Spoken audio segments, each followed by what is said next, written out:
Эми базарларда соода жайларын ижарага бергендер патент менен иштөөгө өтөт. Алар буга чейин ишмердүүлүгүн бирдиктүү салык системасында жүргүзүп келишкен. Анда ишкерлерди электрондук эсеп фактура толтуруу сыяктуу бир топ көйгөйлөр төшөлтүп келген. Эми алар ай сайын соода жайынын чарчы метрине карап патент менен гана салык төлөй алышат.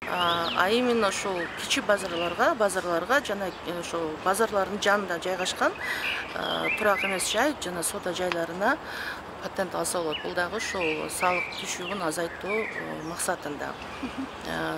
Квадрат метри мисалы стационарларга 120 сом, азыр Ош шаары боюнча, павильон жана киоскалар боюнча 60 сом квадрат метрине и контейнерлерге 90 сомдон ол өлчөмүнө жиберилет.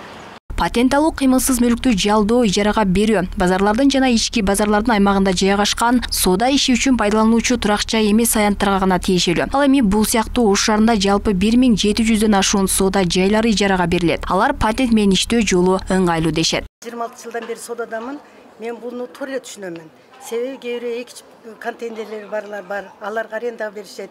Эми алар өкмөттүн казынасына акча түшүш керек да, пайда болуш керек. Эми өкмөттүн казынасына түшкөндөн кийин бул пенсияга кетет, пособияга кетет дегендей. Менин контейнерим азыр ижарага берем деп оюмда жок. Кокустук болуп кийин берип калсам, өкмөткө төлөймүн. Ал эми соода жайларын ижарага алып иштеткендер бул жагдай ижаранын кымбатташына алып келет деп кооптонуп турушат. Учурда алар көзөмөл кассалык аппаратын колдонууга өтүшкөн. Анда товар жүгүртүүсү 8 миллион сомго чейинки ишкерлер салык төлөбөйт, бирок социалдык фонд жана жер акысы үчүн ай сайын төлөм жүргүзүшөт. Мен оюм эми эгер иштеткен адам, арендага алган адам төлөйбүз да биз поток мисалы. Хозяин катары ал жердин ээси төлөш керек болуп атат экен, Мен ойлойм ушу арендага иштеткен адамдардын немесин арендасын көтөрүп коет болуш керек, алып төлөсөчү. Негизи эми ар бир адам иш жүгүрткөн адам негизи алып төлөш керек да мамлекет. Мен жеке оюм эми биздин аренданы көтөрүп коюш мүмкүн, атак негизи төлөш керек.